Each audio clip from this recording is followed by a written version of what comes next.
우리나라가 가장 잘하는 거는 제조업입니다. 반도체 강국, 제조업 강국, 통신 강국이라는 거를 전 세계도 알고 있습니다. 우주로 가기 위해서는 우주급의 성능을 가진 전자장비가 필요하거든요. 상방이 열려 있어요. 위가 열려 있어요. 전 세계가 아는데 한국인만 모르는 한국의 우주과학. 이란 전쟁이 터지고 거대한 변화가 일어나게 되면 투자 기회가 생깁니다. 그럼 넥스트가 어디냐?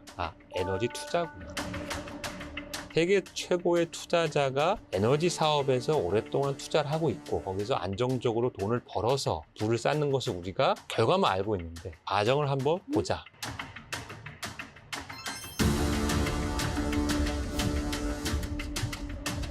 오랜만에 안도엘과학의 항성님 모셨습니다. 안녕하세요. 진짜 오랜만에 모셨습니다.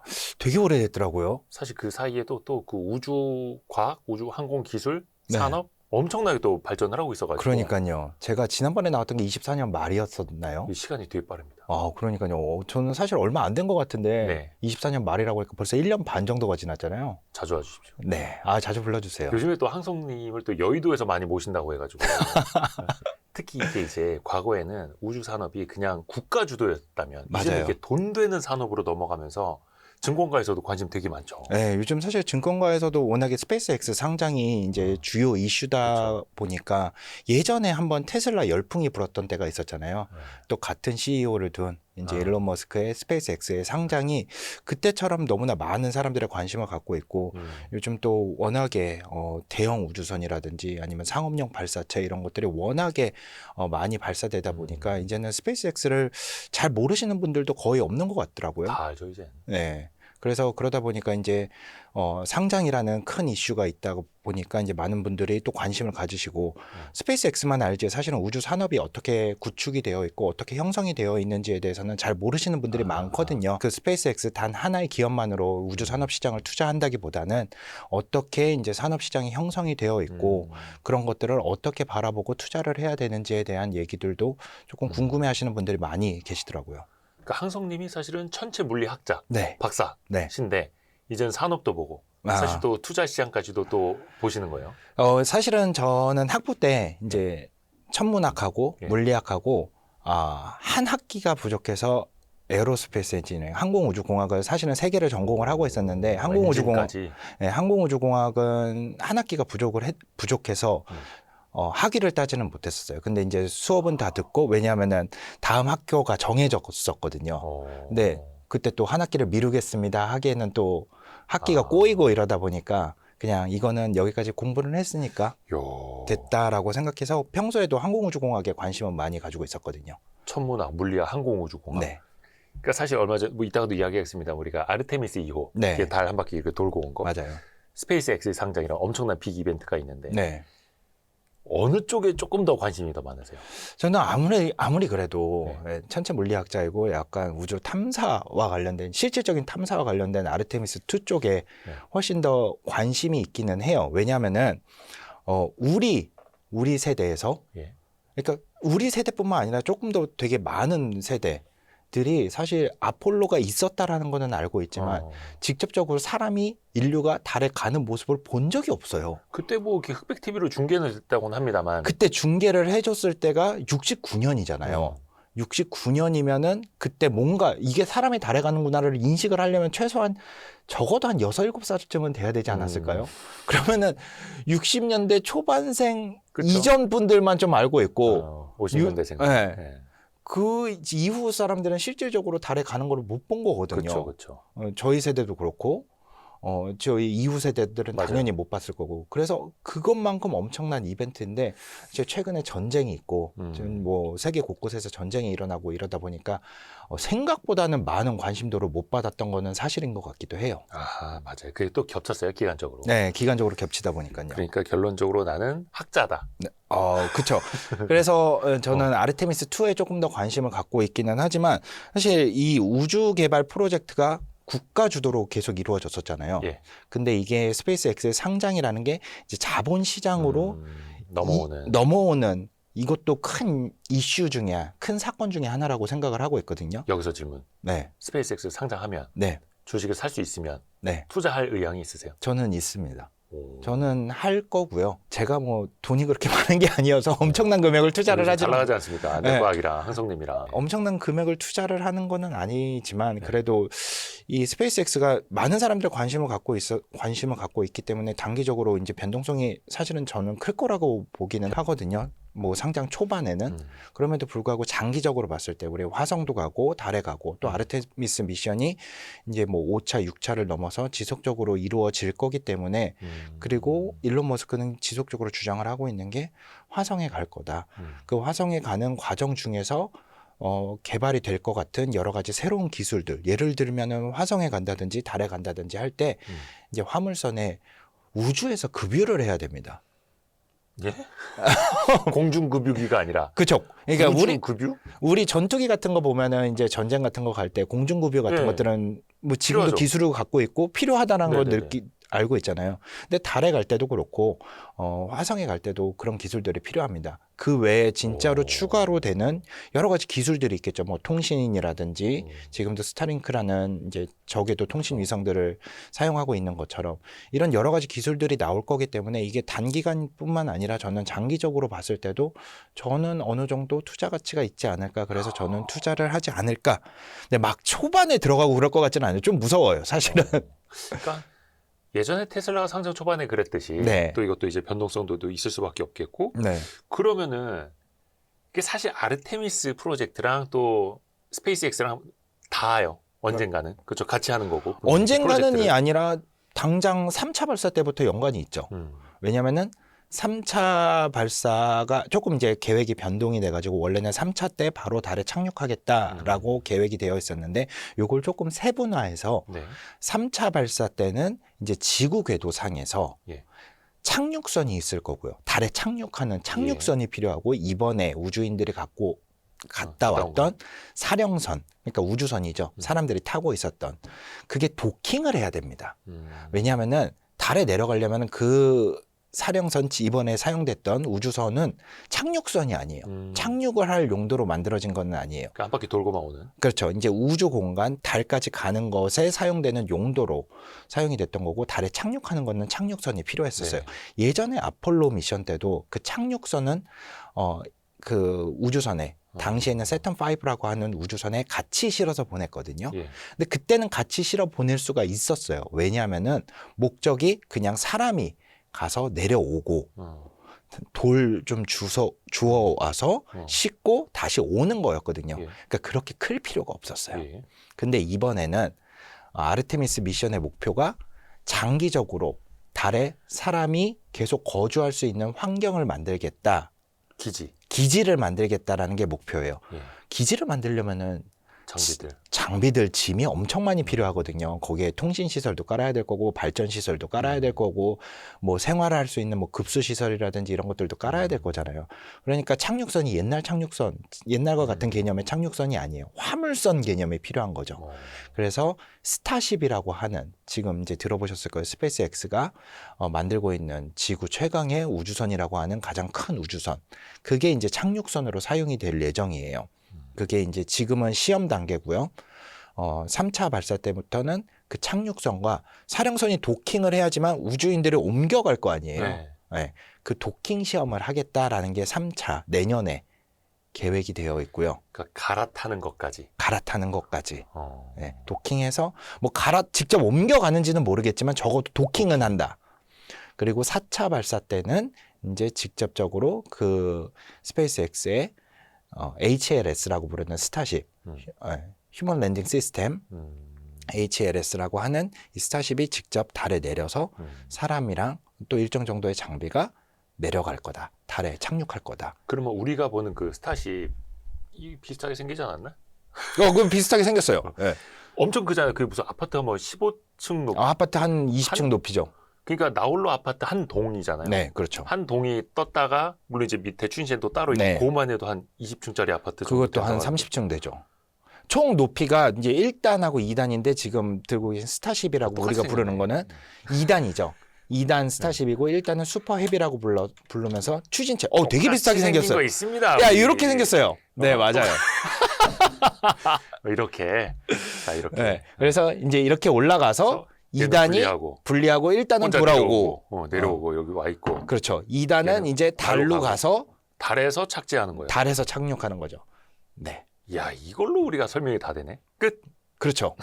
그렇기 때문에 이제 스페이스 X가 아르테미스와도 연동이 되어 있다라고 볼 수가 있는 거죠. 그게 일단은 3차가 도킹까지. 그러면 네. 4차 때는 그러면 실제로 얘가 달에 내려가는 거예요? 2028년 하반기로 예정이 되어 있고요. 와, 근데 네. 또 금방 올 것 같아요. 금방 오죠. 사실은 금방 와요. 저희도 엊그저께 온 것 같은데 금방 오지 않았습니까? 그 시간쯤이면 이제 달에 또 가 있는 거고. 그렇죠. 그러면 네. 이게 IPO를 하면 어차피 또 스페이스X도 대량으로 이제 자본을 조달하는 거잖아요. 그렇죠. 그러면 달 착륙선을 조금 더 가시화하기까지 또 화성에 갈 거니까 네. 하기까지 가능성이 그럼 더 높아지는 거라고 보시는 거예요. 네. 근데 이제 이 스페이스 X의 IPO를 조금 뜯어볼 필요는 있는데요. 네. 왜 IPO를 지금 시점에서 하냐? 예전에는 원래 스페이스 X가 이제 뭐 전문가들이라든지 투자자들이라든지 미국에서 이제 금융 분석하시는 네. 분들이 분리 상장을 할 거다라고 얘기를 했었어요. 분리 상장이라고 하면은 스페이스 X는 기본적으로 사업 구조가 스타링크라고 하는 사업 구조가 되어 있고요. 네. 그다음에 발사체를 하는 발사체로 구조가 되어 있었어요. 그래서 스타링크라는 단독 사업자를 하나 떼어서 스타링크를 먼저 상장을 시키고 스페이스 X는 이후에 달에 가든지 화성에 가든지 그때쯤 목표가 가시화가 되면은 그때 상장을 추진을 하겠다라는 게 맨 처음에 나왔던 계획이고 주주한테든 그렇게 알려졌던 것으로 알고 있어요. 근데 이번에 통합상장이라고 해서 이제 그렇죠. 스페이스 X가 상장이 통째로 되는데 그 배경에는 최근에 이슈가 되고 있는 인공지능 XAI와 조금 연관이 있다라고 그것도 합병을 했잖아요. 그렇죠. 합병을 했었죠. 얼마 전에 이제 한 몇 개월 됐죠. 얼마 안 됐어요. 그것도. 네, 몇 개월 됐는데 XAI와의 합병이 되면서 스타링크, 그러니까 스페이스 X 같은 경우는 스타링크로 엄청나게 이익을 보고 있는 구조였습니다. 예. 80억 달러 그 정도의 흑자를 보고 있었다라고 추측을 하고 있어요. 왜냐하면 상장이 아니기 때문에 우리가 재무제표를 다 들여다볼 수가 없으니까 어디까지나 이 금액 같은 경우에는 추정. 네, 추정 금액이라고 할 수 있는데 XAI와 합병을 하게 되면서 아시겠지만 AI라는 인공지능 시장이 돈 먹는 하마입니다.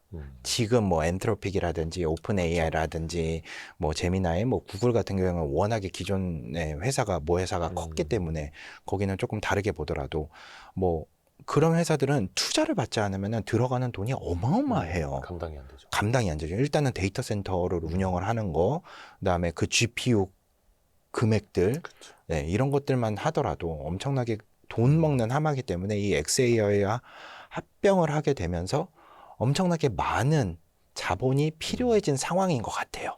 그래서 뭐 화성에 갈 거니까 달에 갈 거니까 투자를 하기보다는 이제 XAI와 합병을 하면서 최근에 많이 나왔던 이슈가 네. 우주 데이터 센터거든요. 네. 근데 우주 데이터 센터를 직접적으로 만들기 위해서는 실제적으로 기술적으로 해결해야 될 문제들이 엄청나게 많이 있습니다. 네. 그리고 그 해결해야 될 난제들은 현재 기술로도 쉽지 않은 문제점들이에요, 사실은. 그럼에도 불구하고 그거를 전면에 내세우고 있잖아요. 지금 우주 데이터를 그렇죠. 세울 것이다. 그리고 우주 데이터를 세우기 위한 뭐 위성들은 어떤 식으로 만들어질 것이다. 그래서 얼마 전에 스페이스 X에서도 XAI 미니라고 하는 위성 우주 데이터 센터 건설을 위한 이제 초기 모델의 위성들 모양들도 발표를 하고, 그래서 약간 화성에 갈 거다, 달에 갈 거다 하면은 약간 꿈을 파는 것 같잖아요. 네. 근데 이게 데이터 센터, 우리가 지금도 AI나 인공지능 같은 경우에는 너무나 많이 사용하고 있기 때문에, 필요한 거. 그리고 이거를 데이터 센터를 우주에 짓겠다. 그리고 거기에 대한 청사진들이 조금씩 나오기 시작하면서 될 것 같은데? 라는 생각이 들기 시작하는 거죠. 이거는 되게 화성에 가는 거, 달에 가는 것보다 되게 현실적으로 우리한테 다가오고 있잖아요, 사실은. 그러다 보니까 이 자금을 조금 더 개발을 위한 자금을 조달하기 위해서, 그리고 이 인공지능 XAI와 그다음에 개발하고 있는 자체적인 인공지능 개발 시스템 같은 경우에는 스페이스 X 같은 경우에도 필요한 거예요. 그렇죠. 네. 왜냐하면 화성에 가서 건물을 짓고 뭔가 개척지를 만든다고 했을 때 사람이 가서 그거를 처음에 만들기는 어렵거든요. 그래서 테슬라 일부의 공장들을 지금 전부 옵티머스라고 하는 인공지능 휴머노이드 로봇을 만드는 대로 어느 정도 일정 정도 전환을 하고 있는 단계고요. 네. 결국에는 그 휴머노이드 로봇들이 화성에 가거나 달에 가서 지금 뭐 기지를 건설을 한다거나 개척지를 건설을 하는 그런 청사진을 가지고 있기 때문에 그것을 위해서라도 인공지능의 개발은 반드시 필요한 거거든요. 그러니까 그런 것들의 밑작업을 위해서 IPO가 진행이 되고 있지 않나 그렇게 생각을 합니다. 사실 이게 되게 영화 같은 이야기인데 그렇죠. 상상 속에서 나 네. 누가 일론 머스크 아닌 사람이 한다면 분명히 미쳤다고 했을 거예요. 물론 머스크가 한다고 해도 미쳤다고 하는데 뭔가 될 것 같긴 하고 그게 또 엄청난 자본력을 동원을 해서 또 현실 가능성을 높여갈 테고. 네. 결국 이 IPO가 화성 탐사의 속도가 붙을 거냐라는 질문을 주셨을 때는 저는 붙을 거라고 봐요. 왜냐하면은 그런 것들이 이제 자본이 투입돼야지만 인공지능이 개발이 될 거고 그러면 결과적으로는 옵티머스라든지 스타쉽의 뭐 개발을 하는 데 있어서 조금 더 빠른 속도로 개발을 하는데 영향을 줄 수 있을 거고 그러면은 화성에 가는 게 뭐 한 적어도 1, 2년 정도는 빨라질 수는 있겠죠. 또 앞에서 스타링크 잠깐 이야기해 주셨는데 사실 네. 스페이스X에서도 대표적인 이제 수익 사업이에요. 네. 그걸로 이제 흑자를 내고 있고. 네. 근데 이미 위성 수가 10,000개를 돌파했다고 하고. 그렇죠. 그 무슨 위성 지도 이런 거 나오는 거 보면 거의 뭐 지구를 다 이제 감싸고 있을 정도로 네. 거미줄처럼. 근데 그걸 앞으로 4만 개 이상 운용한다 하더라고요. 네, 4만 개 이상 운용을 한다고 하죠. 현재보다 4배 이상. 네. 그렇게나 많이 필요한 거예요? 그렇게나 많이 필요한 게 이게 왜 그런지에 대한 스타링크의 특성을 조금 알면은 좋을 것 같은데 예전에 우리가 위성 통신이다라고 하는 것들은 정지 궤도라고 하는 곳에 그러니까 지구로부터 고도 한 35,800km 상공에 띄워 놓으면은 그 위치에서의 위성의 공전 속도와 지구의 자전 속도가 일치해요. 그러니까 항상 같은 면을 보면서 돌게 되는 거죠. 그런데 매우 높이에 있잖아요. 우리도 기본적으로 이렇게 딱 보면은 볼 수 없는 것들이 옥상에 올라가면은 조금 더 넓은 영역을 볼 수가 있고 드론 같은 거를 띄우면은 더 많은 영역을 볼 수가 있잖아요. 그렇죠. 사실은 높이 올라가면 높이 올라갈수록 커버할 수 있는 영역이 훨씬 많아집니다. 하지만 단점이 있죠. 네. 멀다는 거예요. 오래 걸리죠. 35,800km면은 엄청나게 멀어요. 생각을 해보면은 여기서 뉴욕까지의 거리의 몇 배가 되는 거리거든요. 그러니까 엄청나게 걸죠. 그러니까 신호가 왔다 갔다, 그다음에 뭐 당연히 지연이 있고 이거를 실시간으로 사용하기는 어렵습니다. 왜 뉴스에서도 특파원 네. 위성 전화를 연결했을 때 네, 어디에 나가 있는 누구 특파원? 네, 어디 나가 있습니다. 맞습니다. 정확하게 그거죠. 근데 이거를 가까이다 두면은 통신을 좀 잘할 수 있지 않을까. 그래서 스타링크의 앞에 저궤도 통신 위성이라고 하는 저궤도가 붙어 있어요. 그러니까 보통 이게 한 200km에서 500km 상공 사이에서 높이가 여러 층으로 되어 있으면서 거기에 위치를 하고 있는 거거든요. 근데 문제가 있죠. 아까 우리가 옥상에서 보는 것과 더 드론을 높이 띄워서 보는 것은 볼 수 있는 영역의 차이가 생기죠. 그렇죠. 다시 말해서 위성 한 개가 커버할 수 있는 영역이 작아진다라는 거예요. 근데 이거는 어디서나 쓸 수 있게 만들겠다라고 하는 게 목표였잖아요. 스타링크의 애초 목표는. 근데 커버할 수 있는 영역이 작아져서 그럼 어떻게 해야지? 많이 띄우면은 더 많이. 여기서 개수로 그거를 극복할 수 있겠구나 라고 하는 거죠. 그래서 그러니까 더 촘촘히 띄우는 거죠. 그래서 그 시간적인 제약을 이제 공간적인 해결 방법으로 그러니까 개수로 해결을 할 수가 있는 거죠. 그래서 지금 만기로도 어느 정도 충분히 쓸 수 있는 게 되는 거고 4만 기 정도를 목표로 하고 있는 것 같아요. 지금 보면은 4만 기 정도 된다라고 보면은 이제 뭐 북극이든 남극이든 어떤 지역에서도 우리가 편하게 쓸 수 있다라고 하고 있습니다. 실제로 지금 산업 시장에서도 스타링크는 산업 지형을 바꾸고 있어요. 예를 들어 보면은 우리가 요즘에 이제 그 이란 중동 전쟁 때문에 가장 많이 관심을 받고 있는 게 선박이거든요. 컨테이너선이라든지 유조선이라든지. 호르무즈 해협 통과하나. 그렇죠. 이제 그런 것들의 선박 인원들이 필요하잖아요. 예전에는 많은 이제 그 젊은 분들이 지원을 하지는 않았었어요. 돈을 많이 줌에도 불구하고. 왜냐면은 그래도 요즘 다 누구나 스마트폰 갖고 있는 예, 시대이기도 예, 예. 하고 나가면은 맨날 뭐 업무는 봐야 되지만 그 외의 시간에는 책을 보고 이런 것들이 약간 어울리지는 않잖아요. 네, 지금 젊은 친구들한테는. 그러니까 뭔가 통신이 안 되면 세상이랑 동떨어져 있게 그렇죠. 되고. 예. 약간 그런 느낌을 받게 되는데 모든 선박에 거의 모든 선박이라고 또 봐도 좋을 것 같아요. 예. 스타링크 수신기가 깔려 있습니다. 이제는 네, 오. 이제는. 그래서 그리고 그게 필수 조건이에요. 뭐 이런 것들이 있어요. 왜 데이터 너는 한 달에 한 10기가만 줄게, 20기가만 줄게, 뭐 그렇게 프로그램들이 있을 거잖아요. 플랜들이라고 하죠. 노사 임단협 할 때처럼 아, 그렇죠. 그래서 예. 배 타는 조건으로 약간 임금 얼마, 뭐 이런 플랜이 있는데 데이터 얼마. 예, 요즘은 거의 무제한으로 준다고 합니다. 그러니까 그게 비싸요. 스타링크가 돈을 버는 구조가 우리 같은 1대1 개인 사업 개인들한테 돈을 번다기보다는 예. 기본적으로 B2B 방식으로 아니면은 B2G 그러니까 정부와 계약 방식으로 돈을 벌고 있거든요. 네네. 그런 것들이 엄청 비쌉니다. 그럼에도 불구하고 그거를 하면은 사람이 생기고 직원들이 생기고 거기에 따라서 창출되는 부가가치적인 것들이 더 높아지기 때문에 당연히 투자를 하는 거고요. 전쟁의 지형도 바꾸고 있지 않습니까? 그렇죠. 사실은 러시아 우크라이나 전쟁이 4년, 지금 3년, 4년을 이렇게 끌 거라고 아무도 생각을 못 했잖아요. 근데 스타링크만으로도 이렇게 지형을 바꾼다라는 거는 사실 이 스타링크가 지금의 수준만으로도 얼마나 세상을 바꾸고 있는지를 보여주는 단편적인 예라고 볼 수가 있습니다. 우리 비행기 안에서 와이파이도 되잖아요. 이제 된다고 해요. 네. 그것도 뭐 유료 서비스로 하는 데들도 있고 네. 기본 서비스로 하는 항공사들도 나타나는데, 근데 이게 스타링크뿐만 아니라 중국에서도 그런 비슷한 저궤도 위성 많이 띄운다고 하고, 그러면 한 업체에서 4만 개, 저 나라에서 수만 개. 그럼 거의 이제 우주도 아니죠. 지구 궤도가 거미줄처럼 위성으로 촘촘하게 박혀 있는 거고. 네. 저 어릴 적에도 그런 거 많이 했었는데, 왜 사진기 조리개 잔뜩 열어놓고 네. 한 30분 노출하면 네. 별 이렇게 지나가는 거인데, 그쵸. 이제는 그게 다 스타링크가 찍힌다면서요. 네. 스타링크가 이제 한 30초 정도 노출을 열어 놓는다고 하면은 거의 이제 무조건 찍힐 정도가 된다라고는 해요. 그렇다고 해서 오해를 하시면은 안 되는 게 네. 요즘의 위성들은 매우 작아졌어요. 매우 작아졌어요. 큐브 위성, 뭐 마이크로 위성, 나노 위성 이런 네. 것들로 부르는데 보통 뭐 12유닛이 조금 큐브 위성 중에서는 큰데 1유라고 하는 한 유닛이 예. 가로 10cm, 세로 10cm, 높이 10cm예요. 오. 작죠? 요만한 거네. 네. 아, 요 우주가 다 있네. 테이블 위에 이거. 근데 스타링크도 있고 이거 뭐 발사체 다 있고 그러니까 이거. 네. 딱 이 정도가 한 유닛이에요. 이 정도가. 근데 이게 한 12개가 붙어 있는 거예요. 가로 2개, 이렇게 6개. 한 이 정도 되겠다. 네.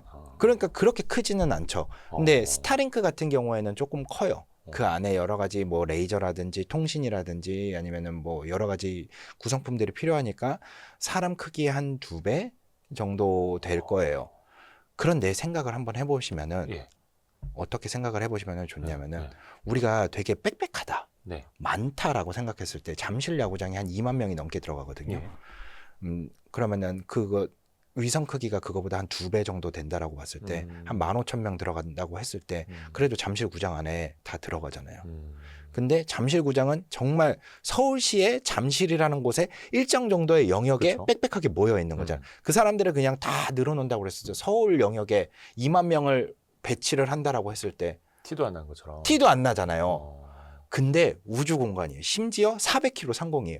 지구 표면에 늘어놓는다라고 해서도 꽉 차지 않을 텐데 그 높이에 더 높은 공간에 이렇게 꽉 찬다고 하면은 사실은 우리가 생각하는 것만큼 꽉 차 있지 않아요. 심지어 틈새가 보이죠. 틈새가 잘 보이죠. 그러니까 운영하는 업체 입장에서는 뭔가 음영이 생길 정도로 사각지대가 생기면 안 돼. 더 촘촘해야 돼. 네. 그러니까 지상에서 볼 때는 이거 너무 촘촘하면 어떡해라는 상대적인. 네, 우리가 이제 보통 이런 것들 때문에 우주 쓰레기 이런 것들이 네. 이슈가 많이 되다 보니까 캐슬러 신드롬이다 해가지고 검색을 해보시면은 구글이나 뭐 이런데 검색을 해보시면은 지구를 감싸고 있는 빽빽한 흰 점들이 네, 되게 많은 이미지들이 맞아요, 많이 맞아요. 나오거든요. 정말 먼 미래 우리가 너무나 기술이 발달해서 근데 지금의 밀도나 지금의 수준으로 봤을 땐 그렇게 빽빽한 수준은 아니다라고 보시면 될 것 같아요. 네.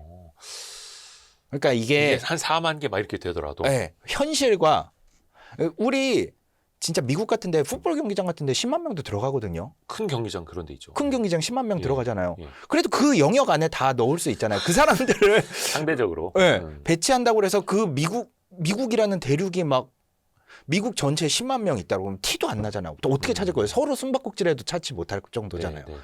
근데 그 위에 한 10만 기가 우주 공간 안에 10만 기가 있다라고 하면은 사실 우리가 걱정하는 것만큼의 뭐 서로 부딪히면 어떡하지? 이런 정도의 그거는 아니다. 대신 뭐 부서지고 컨트롤이 안 되고 그런 위성들은 있을 수 있으니 그런 것들은 좀 조심할 필요는 있다라고 볼 수가 있는 거죠. 왜 우리가 영화 같은 데 보면 이제 대기권 들어올 때 많이 타서 없어지잖아요. 불타서. 네. 아까 그 400km 정도에 떠 있다고 하셨나요? 뭐 200km에서 500km 사이 정도. 우주 정거장은 한 400km 정도 상공에 떠 있습니다. 그럼 거기서 고장이 나서 예를 들어서 지구로 떨어지면 네. 그 대기권에서 그런 게 타요? 타죠. 웬만하면 다 탑니다. 음. 그리고 이제 우주 정거장 같이 큰 것도 2030년이면은 이제 다 수명을 다해서 떨어뜨릴 거거든요. 그런 큰 것들이 있잖아요. 네. 이제 그런 큰 것들은 사실은 목표 지점을 향해서 딱 떨어뜨리는데 유나님의 노래 중에 유나님이 이런 사건의 지평선 우주 좋아하시죠? 우주 좋아하시잖아요. 네.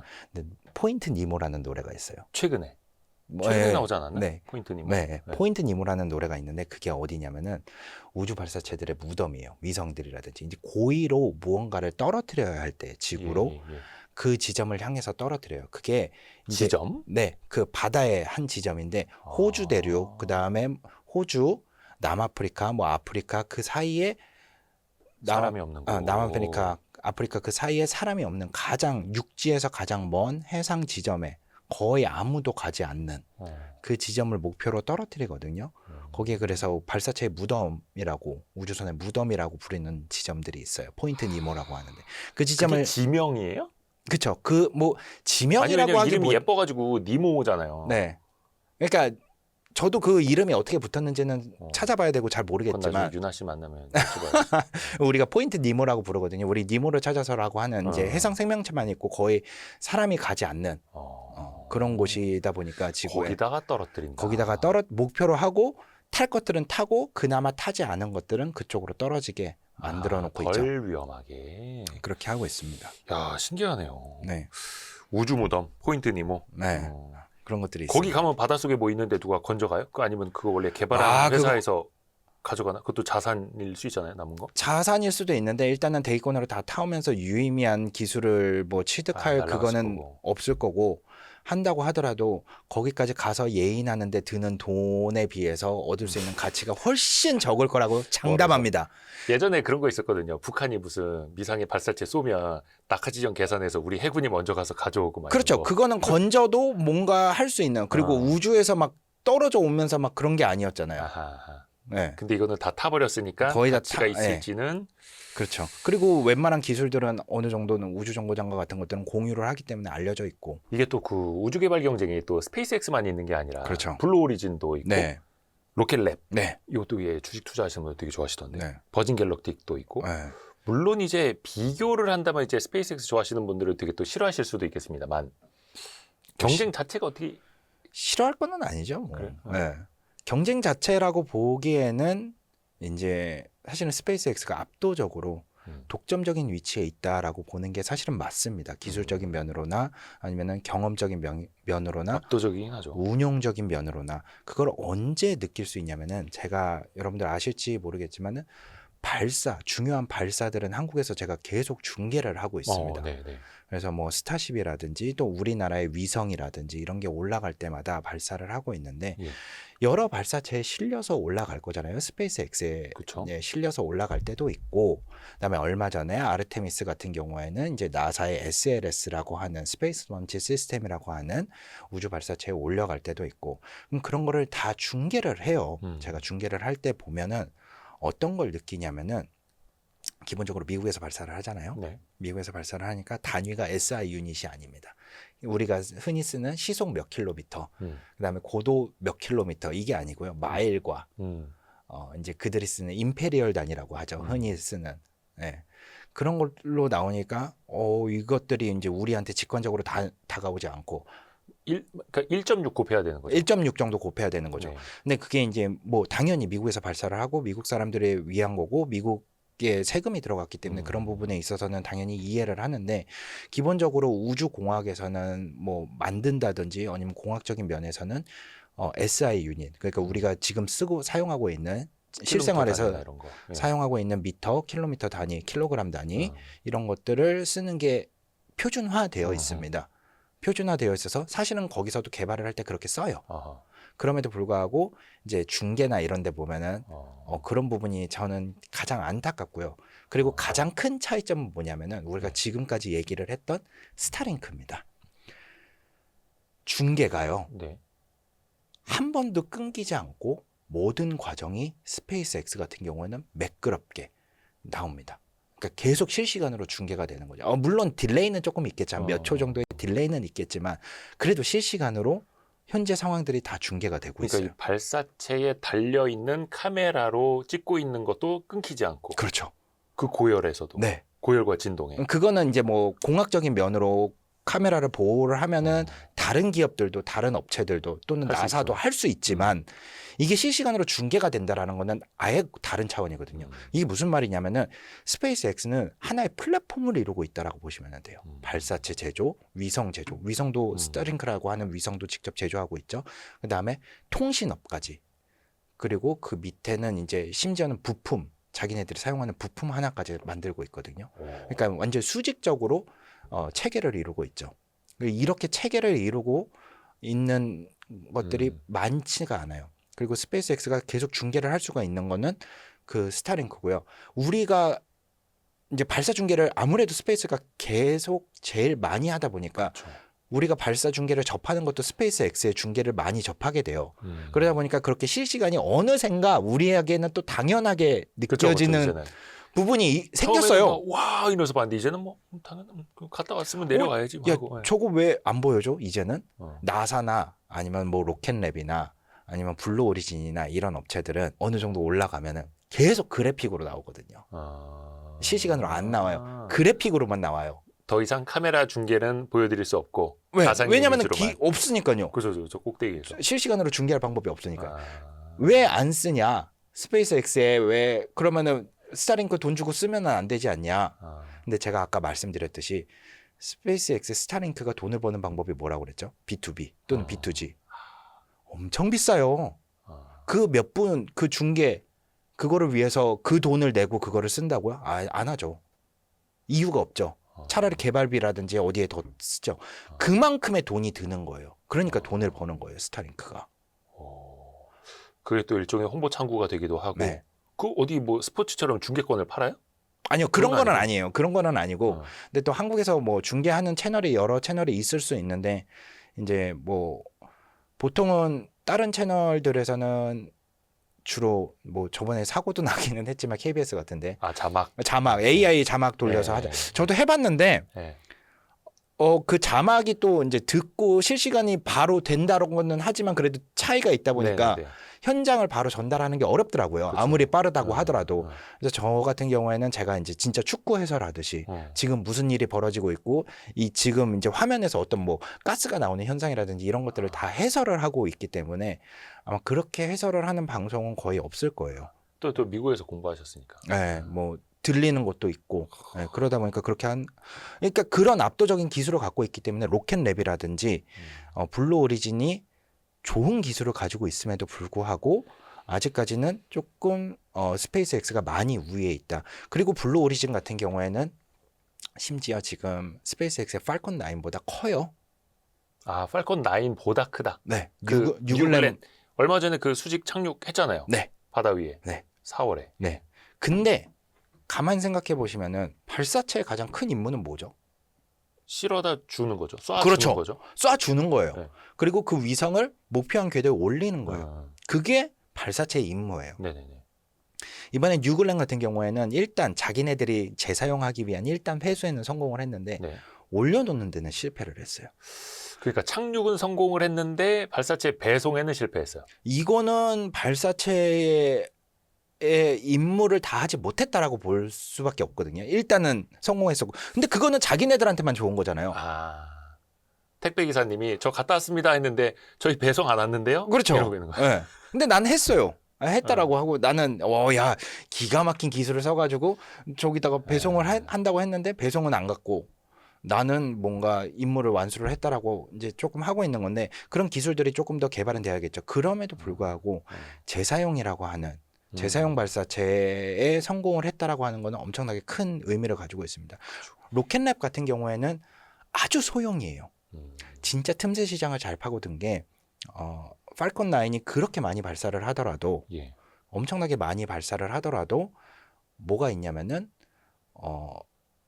지금 수요가 네. 훨씬 더 많아요. 공급이 그럼에도 불구하고 못 따라가고 있어요. 어. 그러면은 넘치는 수요가 있다라는 거잖아요.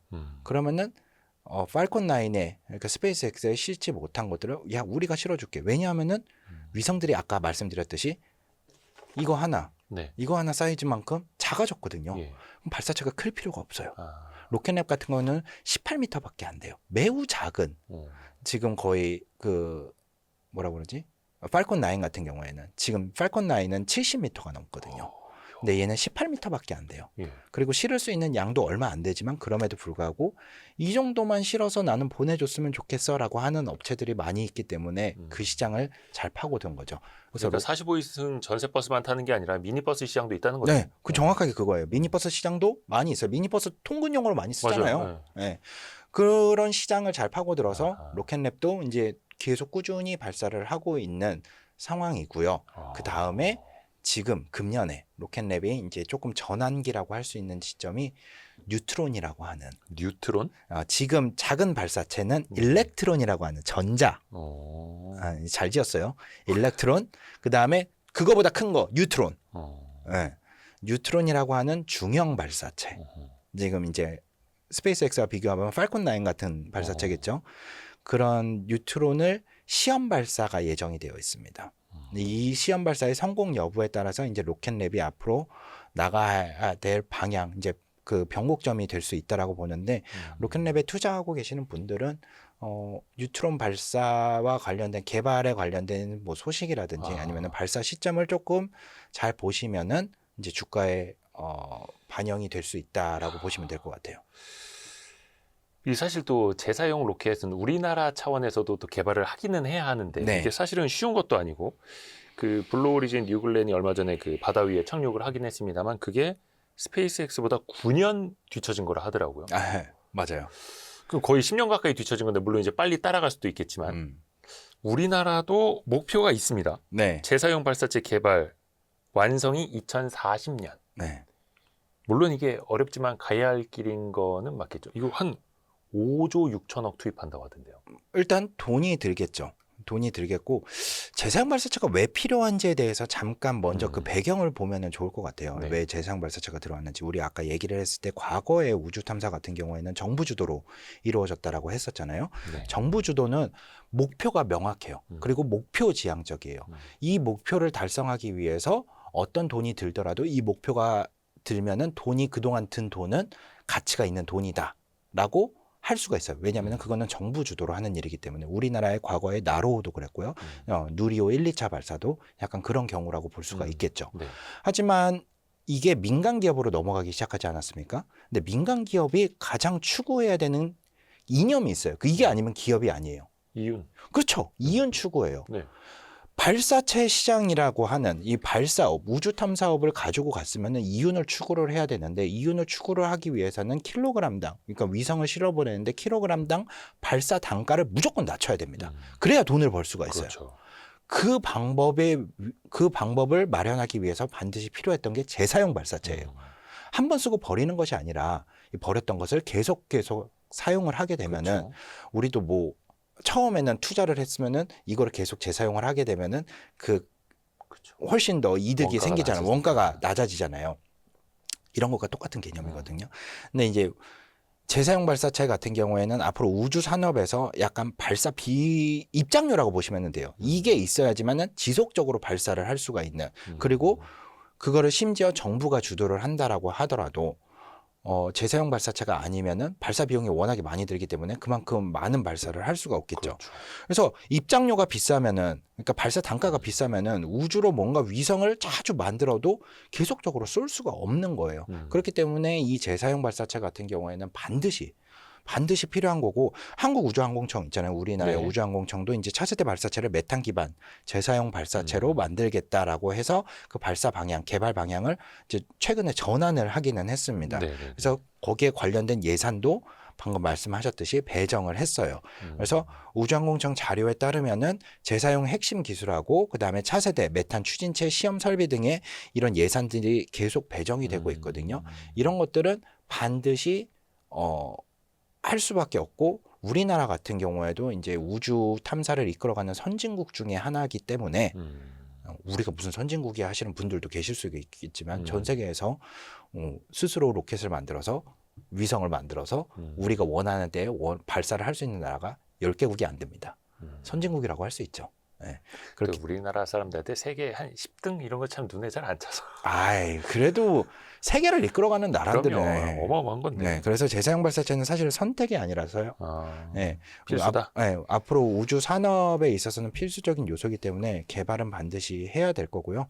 그리고 우리나라도 빠른 시간 내에 조금 개발이라든지 노하우라든지 이런 게 쌓이면은 개발을 할 거라고 봅니다. 저는 이게 개발이 될 거라고 장담을 하는 게 우리나라가 나로호에서 누리호로 넘어가는 과정에서 성공적으로 그 과정들을 조금 봐왔기 때문에 충분히 가능하지 않을까 그렇게 생각을 합니다. 근데 여전히 우리나라는 이게 국가 주도로 가고 있는 거예요. 네. 일종의 목표이기 때문에. 네. 그럼 우리도 이제 미국처럼 뉴스페이스 시대 열어야 되고 네. 민간 중심으로 이온도 창출하면서 제사용 로켓도 가야 되는데 네. 그것도 지금 가능하다고 보세요? 또 민간 기업이 그럼 지금부터 같이 하는 게 맞다고 보세요? 근데 가능은 하다고 보고, 사실은 어떤 길을 정부가 하는 일은 어떤 목표를 설정을 해주고 우리가 나아가야 할 방향을 일단은 설정해주고 거기에 초기 자본을 투입해주는 게 정부가 할 일이라고 생각을 해요. 어느 정도 길을 열어주고 적어도 우리가 뭔가를 하기 위해서는 보이지 않고 아무것도 없는 데서 민간 기업이 막 들어가서 처음부터 할 수는 없는 거거든요. 그러다가 이제 우리는 이거 하려고 했는데 정부가 야 그렇게 하면 안 돼 이렇게 태클을 걸 수도 있는 거고요. 그래서 정부가 어느 정도 길을 만들어주고 거기 초기 자본을 투입을 해가지고 초기 예산을 투입해서 길을 닦아 놓으면은 그 길 위에서 이렇게 가는 방향이 됐구나. 그럼 우리는 저쪽에다 만들면 되겠구나라고 민간 기업들한테 해주면은, 우리나라의 민간 기업이라고 하면은 생각보다 대기업들도 있고요. 한화라든지 한화 에어로스페이스라든지 아니면 한국우주항공산업이라든지 한국항공우주산업이죠. 카이라고 하는 한국항공우주산업이라든지 그다음에 뭐 또 발사체를 만드는 기업들도 있어요. 뭐 페리지라고 하든 아니면은 뭐 이노스페이스라고 하는 그 외에도 여러 발사체 기업들도 있고, 또 위성도 엄청 잘 만들어요. 나라스페이스 테크놀로지라든지 뭐 이런 기업들도 있고, 특히 우리나라가 잘하는 게 우리나라 제조업 강국 아니겠습니까? 우주 산업에 있어서 반드시 필요한 것들이 그 기반 시설 인프라들이거든요. 그러니까 안테나를 만든다든지 아니면은 부품을 만든다든지 소재를 만든다든지 이런 것들도 되게 잘하고 있어요. 그래서 이런 기반 시설들이 어느 정도 확충이 되어 있기 때문에 이거를 반드시 민간으로 넘겨줘야 된다가 아니라 자연스럽게 그거는 전환이 되는 과정들이 필요할 거라고 봐요. 그리고 지금 누리호 4차 발사 때부터는 하나 에어로스페이스가 이제 같이 한국항공우주연구원과 같이 해가지고 발사체 종합 기업으로 이제 들어와가지고 같이 운용을 하기 시작했죠. 체계 종합 운용 기업이라고 해가지고, 그래서 이런 것들이 조금 정부 주도 하에 진행이 되면서 들어와 같이 하자 이런 식으로 운용이 된다고 하면은 자연스럽게 이관이 되면서 거기에 대한 기술 발전이라든지 이런 것들은 민간 쪽에서 조금 더 빨리 이루어지지 않을까 생각도 합니다. 저도. 사실 그렇게 해서 또 우주 발사체를 개발을 해서 이거 갖다 뭐 할 것인가도 과제잖아요. 그렇죠. 물론 이제 달 탐사 우리도 목표로 하고 있습니다. 32년 목표로 하고 있는데 과연 달 탐사에 실익이 있을 것이냐. 그렇죠. 수조원을 쏟아부을 정도로. 물론 이거는 이제 미국에서도 나오고 있는 말이기는 해요. 천체 물리학자로서 어떻게 보세요? 이게 꼭 천체 물리학자로서 본다라기보다는 유튜버로서. 이게 우리나라가 또 이제 전 세계를 이끌어가는 강국 중에 하나이잖아요. 그러면은 전 세계의 이제 선진국으로서 반드시 해야 되는 의무도 있다라고 봐요.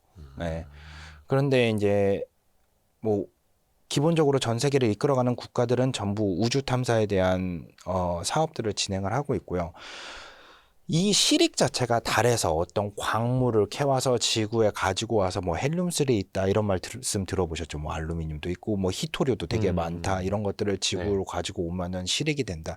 약간 그런 게 아니라 실제로 시릭들은 눈에 보이지 않는 것들일 수 있거든요. 저는 2032년 달 탐사에 시릭이 뭐가 있냐라고 봤을 때 단지 뭐 광물을 캐온다 이런 게 아니라 세 가지 정도로 볼 수 있을 것 같은데, 첫째는 뭐냐면은 심우주 통신과 항법 기술을 우리가 습득을 할 수가 있을 거예요. 심우주 통신이라고 하는 거는 저 멀리 달까지 또는 그 너머 화성까지 직접 통신을 하는 기술인데 우리는 해본 적이 없단 말이에요. 그런데 지금 우리 다누리호가 가 있죠.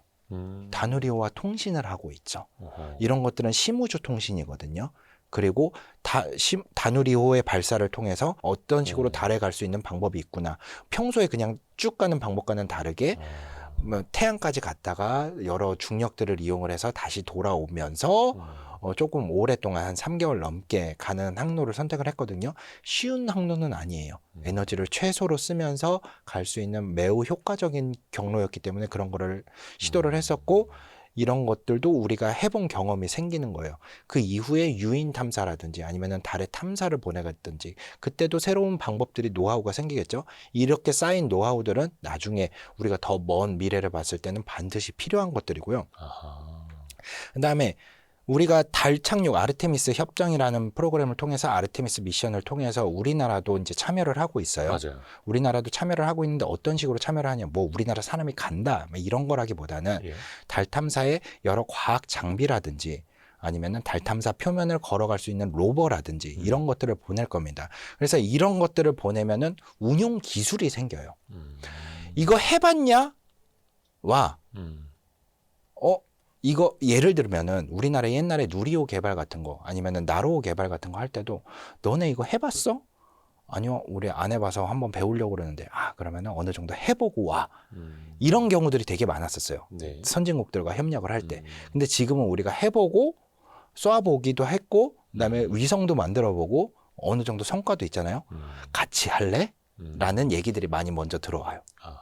그러니까 이 경험과 기술들을 쌓아놓지 않으면은 이후에 뭔가를 할 수 있는 정책에 있어서 또는 기회에 있어서 참여를 할 수가 없는 거죠. 할 수도 없네. 제가 제일 안타까웠던 게 우리나라가 우주정거장, 국제우주정거장 미션에 참여를 할 수 있는 기회가 있었음에도 불구하고 과거에 당시에 약간의 뭐 정책적이라든지 여러 이슈들로 통해서 참여를 하지 못했었어요.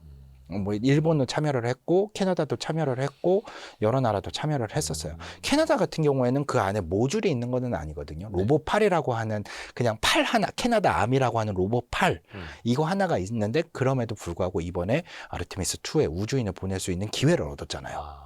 이런 기회를 만들 수 있는 게 가장 중요한 부분이에요. 그래서 시릭이 있냐? 시릭은 당장의 시릭보다는 앞으로 더 큰 시장을 볼 수 있는 시릭을 위해서 지금을 투자할 수 있는 기회를 보는 거고요. 그다음 기반을 더 넓혀 놓을 수 있는 기회. 그렇죠. 그리고 국제 달 탐사를 하게 되면은 이 달 탐사에 필요한 여러 가지 자재들이라든지 부품들이라든지 소재들이 있을 거예요.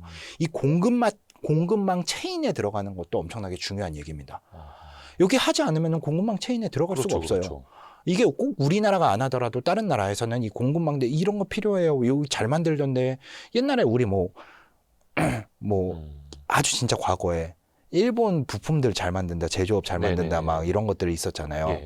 이런 것들 다 일본산이면 믿고 쓴다 이런 것들이 있었잖아요. 그런 것처럼 요즘에는 한국 반도체는 믿고 쓴다 이런 것들이 있잖아요. 특히 그게 우주 기술에 쓰였던 것이다 막 이러면. 그러면요. 네. 그러니까 이런 것들이 엄청나게 실익입니다. 그 기반들을 바탕으로 우리 산업 경제가 밑에 있는 인프라들이 확충이 되겠죠. 그래서 실익은 분명히 될 수가 있습니다. 그 기반을 넓히고 뭔가 추가 참여 기회도 더 많이 잡을 수 있겠고 계속해서 씨앗을 뿌려놓는 거예요. 네. 그 토양을 만들기 위해서. 맞아요. 그 달 탐사도 이야기를 했었는데 이게 왜 제가 알기로는 국제법상 네. 달에 대한 소유권을 주장할 수는 없다 하더라고요. 맞아요. 그런데 자원을 확보하는 건 이게 또 다른 얘기라면서요? 네. 달이 내 건 아니지만 자원은 내 거야. 이거는 되는 거예요? 이게 어떤 식으로 돼 있냐면 자원에 대한 규정이 있지는 않고요. 국제법상 어떻게 돼 있냐면은 어떤 국가나 단체가 예. 지구 밖의 영역, 보통은 천체가 되겠죠. 네. 소행성도 될 수도 있고요. 여기에 소유권을 주장을 할 수는 없어요. 근데 평화적으로 활용하는 거에 대해서는 터치를 하지 않아요. 그게 그거 아닙니까? 그러니까 그게 그거예요. 내 건 아니지만 침발라 놨어. 뭐 이런 거. 하지만 법적으로 규정이 명확하게 정의가 일부러 매매모호하게 만들어 놓은 것도 있다라고 보거든요, 저는. 근데 이제 활용하는 부분에 있어서는 명확하게 활용은 할 수 있다라고, 평화적으로 이용할 수 있다라고 얘기를 해놨기 때문에, 그리고 평화적으로 선점한 거를 임의로 뭔가 부시거나 폭파시키거나 이런 것들도 금지해놨어요. 그게 무슨 말이냐면 빨리 가서 선점하는 게 중요하다는 거예요. 그러니까 여기 물이 있는데 이게 항성님 거나 제 거나 누구도 소유권을 주장할 수는 없지만 네. 평화적으로 목이 마르고 건강 때문에 내가 따서 마실 수는 있다. 근데 이거 아닙니까? 뭐 그럴 수는 있어요. 이 물을 드셨는데 네. 저도 목이 너무 마른데 물 좀 주시겠습니까? 물 주면은 저도 마실 수는 있겠죠. 근데 엎어뜨리면 안 돼. 엎어뜨리면 안 돼. 이게 국제법이에요. 이런 상황이에요. 이 물 나 안 줬다고 나는 안 줬어 버리면 그러면 버려버리면 안 되는 된다. 거야. 약간 이런 상황이에요. 그래서 그러니까 먼저 가라. 여기부터 빨리 가라. 우리 땅이라고 할 수는 없지만 먼저 가서 소유권을 주장하고 어떤 식의 틀을 만들어 놓고, 그렇게 되면은 그 이후에 공동적으로 개발을 하기 위해서는, 예를 들면은 여기는 여기 나름대로의 틀을 만들고 여기는 여기 나름대로의 틀을 만들어 놓으면은 나중에 뭔가 전체적으로 개발을 할 때 이게 달라버리면은 여기는 이 지역을 점령한 사람들은 여기를 탐험할 수가 없게 되고 이 지역을 점령한 사람들은 또 여기를 탐험할 수 없는 상황이 발생을 할 수가 있잖아요. 네. 그러니까 우리도 뭔가를 갈 때 약간 USB-C 코드 이렇게 딱 통일해야 되는 것듯이 표준 시스템을 만드는 게 너무 중요하잖아요. 그러니까 그런 시스템, 그런 규율, 그런 규칙 이런 것들을 만드는 게 중요하기 때문에 먼저 가서 선점하려고 하는 부분이 있는 거죠. 그 선점 싸움이 그래서 중요하다라고 볼 수 있는 거죠. 그러겠네요. 네. 그 아르테미스 3호가 이제 뭐 27년 말이나 28년 뭐 이렇게 달에 착륙할 예정이라고 하는데 이게 달 남극으로 간다면서요? 네, 거기 사람들이 타서 이제 내려가는 것까지인데 달 남극에 뭐가 있습니까? 거기 뭐 자원이 많아요? 기본적으로 달이라는 게 예전에 어떻게 만들어졌는지를 봤을 때, 뭐 테이아라고 하는 이제 화성만한 크기의 그 당시에는 행성이었겠죠. 아주 오래 전이니까 지구와 충돌을 하면서 그 완전 진짜 반죽이 됐을 거잖아요. 슬라임처럼 반죽이 돼서 거기서 하나 튀어나와서 달이 되고 나머지는 다시 뭉쳐져서 지금의 지구가 형성이 됐다라고 하는 게 이론이에요. 달 형성. 네, 가장 큰 이론이기는 한데 그 말은 무슨 의미를 담고 있냐라면은 지구와 거의 비슷한 종류의 조성을 가지고 있을 거다. 그러니까 지구에 있는 금속들도 달에 존재를 하고 있을 것이다라는 가정이 가능해요. 그러니까 거기에 추가로 헬륨-3라든지 이런 것들은 달에 대기가 없기 때문에 지구에서는 생기지 않지만 달에서는 생길 수 있는 특이한 자원이라고 볼 수가 있는 거죠. 헬륨-3요? 네, 헬륨-3.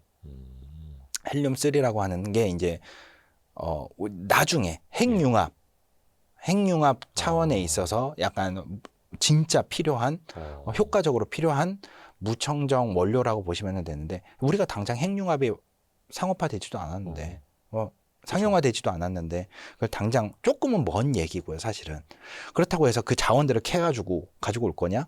그것도 아니에요. 그럼 뭐냐? 가장 중요한 거는 사실은 물입니다. 물이요. 물? 네. 남극에? 달 남극에 얼음 형태로 된 물이 영구 음영 지역이라고 하는 매우 어두운 지역, 그러니까 햇빛이 항상 들지 않는 지역에 존재를 하고 있다라는 게 발견이 됐어요. 얼어붙어 있다. 네, 얼어붙어 있다. 물이라는 거는 우리가 H2O잖아요. 이거는 누구나 다 알고 있는. 그럼 그 안에 산소가 있고 수소가 있습니다. 그럼 이거를 배우죠. 전기분해하는 거. 뭐 중학교 때 초등학교 중학교 때 배웁니다.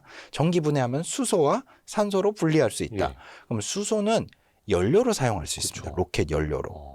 그럼 거기까지 갔을 때 굳이 로켓 연료를 다시 지구에서 발사를 해서 비싼 돈 들여서 가지고 오는 게 아니라 여기서 그냥 전기분해해서 연료를 채워서 다시 돌아오겠다라고 할 수도 있는 거고, 산소 같은 경우에는 이 연료의 산화제로도 쓰여야 되고요. 그다음에 숨 쉬는 데도 써야 되고, 물 같은 경우에는 물 그대로 식수라든지 여러 자원으로도 활용을 할 수가 있기 때문에 기본적으로 우리가 안정적으로 거주할 수 있는 환경을 만들기 위해서는 물이라는 자원이 반드시 필요해요. 네. 근데 그게 달의 남극에 발견이 됐다라고 보시면 될 것 같습니다. 그래서 가장 중요한 자원은 물이라고 볼 수가 있고, 두 번째로 남극으로 가려는 이유는 우리는 항상 달을 보면은 달에 토끼가 살고 있다라고 하듯이 약간 앞면만 보잖아요. 네네네네. 그 말은 뭐냐면은 달의 자전 속도와 공전 속도가 항상 같아요. 그렇죠? 네. 그러면은 달은 14일은 밤이고 14일은 낮이에요. 그렇죠? 예. 네. 그렇게 볼 수가 있죠. 예. 우리가 달에 낮이면은 우리가 빛이 반사가 되니까 볼 수가 있는 거잖아요. 네, 네. 달이 안 보일 때는 달의 밤이니까 예. 그 지역이 볼 수가 있는 거고. 근데 그 경계선에 있는 게 남극이에요. 낮과 밤의 경계선에 있는 게. 그 말은 뭐냐면은 온도, 일교차가 낮다라는 거예요. 아하. 14일이 낮이고 14일이 밤이면은 또 약간 14일 동안 항상 왜 우리 지금 남극에서도 해가 안 뜨는 때 있고 예. 항상 해가 안 지는 때 있고. 뭐 백야 현상이고. 근데 그런 것들을 되게 최소화할 수 있고 온도도 최소화할 수 있는 게 달의 남극 지역인 거예요. 근데 달의 남극 지역이 매우 어려운 이유는 네. 약간 우리나라 지구의 히말라야 산맥과 같은 곳이라고 보시면 돼요. 매우 험준한 지역이에요. 근데 거기도 베이스 캠프 지역은 되게 평평한 지역들이 있잖아요. 예. 그런 곳에다가 우리가 기지를 차려야 되는 거예요. 그러니까 착륙 같은 것들이 되게 어렵죠. 지역이 엄청 험준해요.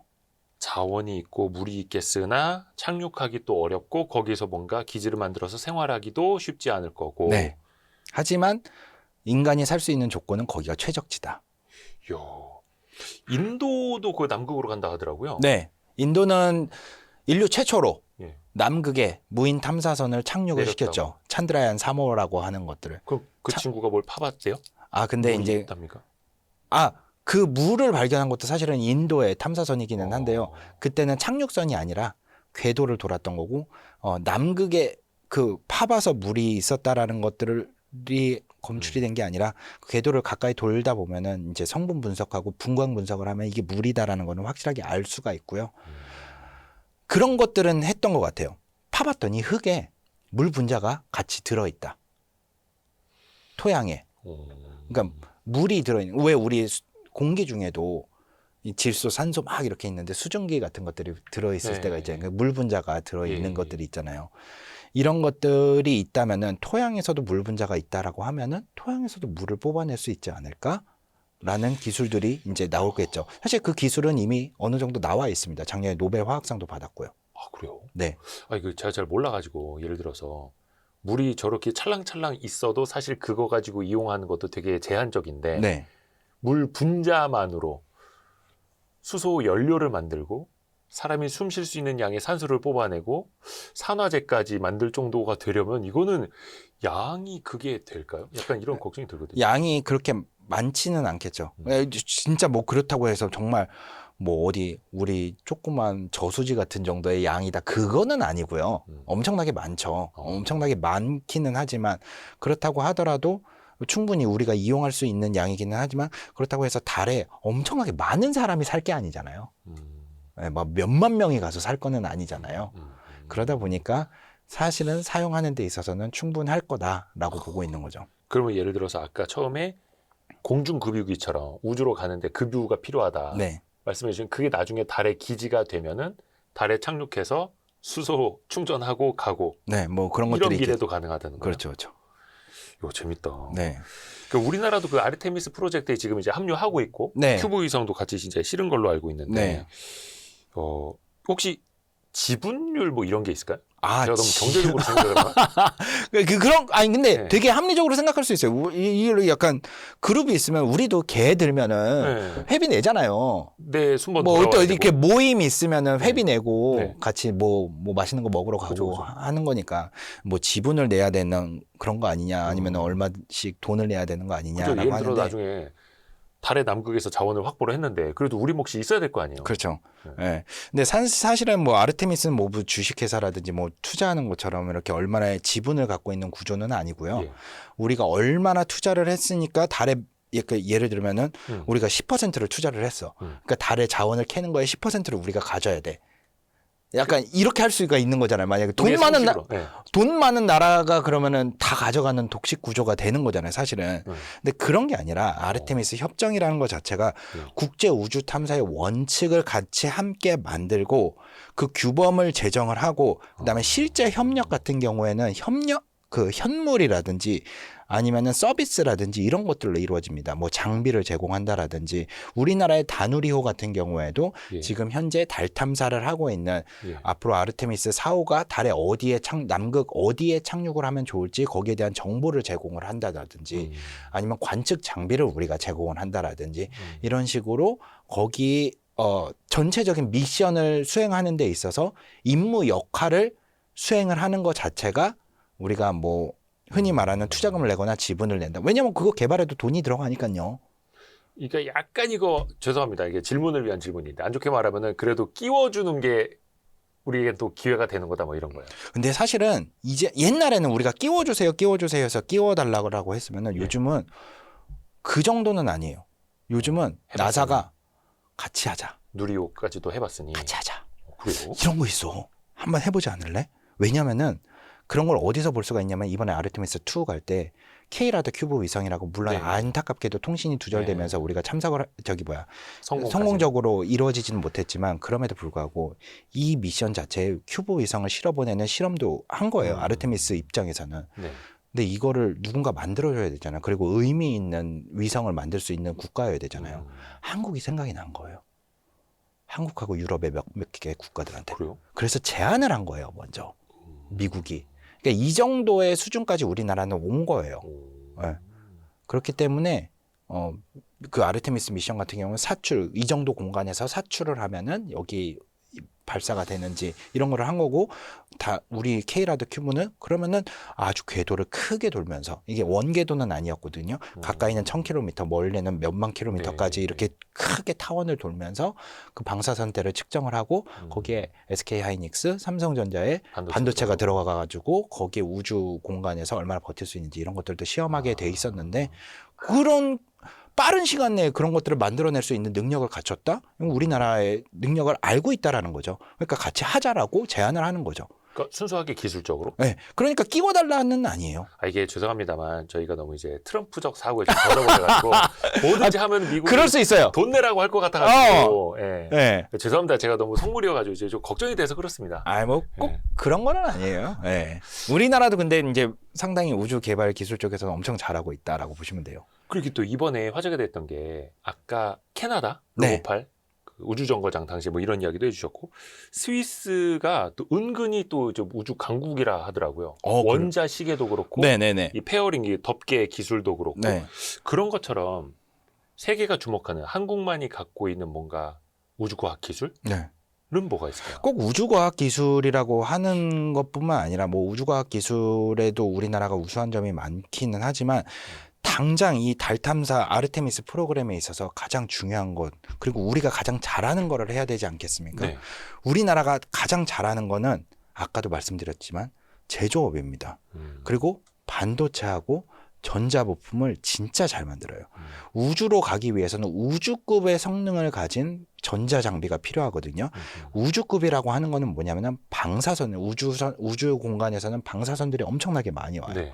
그 방사선들을 버틸 수 있는 내성도 필요하고요. 한국의 제조업은 그 정도를 만들어낼 수 있는 기술을 가지고 있습니다. 그렇기 때문에 이 제조업, 반도체하고 전자부품이 가장 큰 지금 뭐 반도체 안 들어가는 게 어디 있어요? 솔직히 말하면 차에도 네. 들어가고 뭐 안 들어가는 데가 없는데 심지어는 요즘 크레딧 카드에도 다 들어가는 게 IC칩. 칩들인데요. 그러니까 이런 기술을 가지고 있다라는 것도 정말 큰 장점이고요. 두 번째로 잘하는 게 있어요. 네. 뭘까요? 통신 기술입니다. 그래요? 우리나라에 옛날에 LTE 표준 만들고 5G 표준 만들고 이런 것들을 우리나라 뭐 CDMA도 그때부터 시작해가지고 통신의 표준을 만들고 기술을 하는 것들 그다음에 우리나라 통신 이쪽에 있어서는 엄청나게 강국이잖아요. 근데 달 표면, 달 궤도 거기에 갔을 때도 서로 통신을 해야 돼요. 결국에는. 그리고 달 쪽에서의 위치와 지구는 아무래도 거리가 있기 때문에 항상 실시간으로 소통을 하기가 어려울 수가 있거든요. 이런 것들의 통신 인프라를 만든다든지 이런 것들도 우리나라가 진짜 잘하는 거예요. 또 잘하는 거 있잖아요. 배터리. 전력 관리. 어. 우주에 나가면은 반드시 필요한 게 배터리와 전력 관리예요. 그리고 거기에 기지를 만들어야 되는데 기지에서 전력이 끊긴다? 이건 말도 안 되는 거죠. 그쵸, 그쵸. 그러니까 배터리 쪽을 정말 잘하는 것도 우리나라가 큰 강점이 될 수 있다. 이 모든 것들을 알고 있어요. 미국이라는 나라도 또 전 세계도 알고 있기 때문에 아까 스위스의 원자 시계 말씀하신 것처럼 스위스가 시계 강국이라는 거는 누구나 알고 있잖아요. 그쵸. 우리나라는 반도체 강국, 제조업 강국, 그다음에 통신 강국이라는 거를 전 세계도 알고 있습니다. 모든 사람이 알 필요는 없지만 적어도 이 산업에 뛰어들고 있는 사람들은 알고 있어요. 그리고 소형 위성하고 지상에서 안테나 만드는 걸 진짜 잘합니다. 우리나라가. 놀랍죠. 위성을 진짜 잘 만들어요. 예. 네. 뭐 여러 위성 업체들도 많이 있고요. 그렇기 때문에 많이 있고요. 또 AI를 이용한 데이터 분석, 이 위성에서 나오는 데이터 분석들을 진짜 잘합니다. 그러니까 우리나라가 우주와 관련된 기술들이 몰라서 그렇지 엄청나게 많아요. 이걸 우리가 다 퉁치고 있는 단어가 스페이스 X 하나인 거거든요. 진짜로.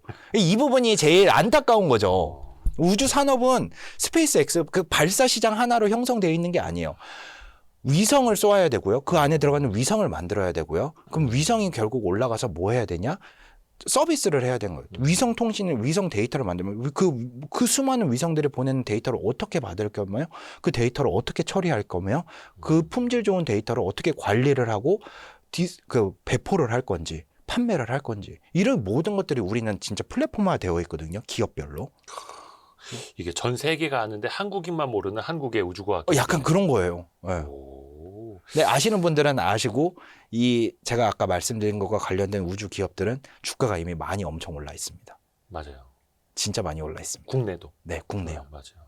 꽤 올랐어요. 특히 이제 스페이스X에 뭐 납품한다는 회사. 네, 그런 회사들도 있고, 그다음에 위성 통신으로 해서 이제 뭐 간단하게 말씀드리면 인텔리안테크 뭐 이런 회사들은 그쵸. 제 안테나 진짜 잘 만들고, 네, 잘 만들고 엄청 올라 있어요.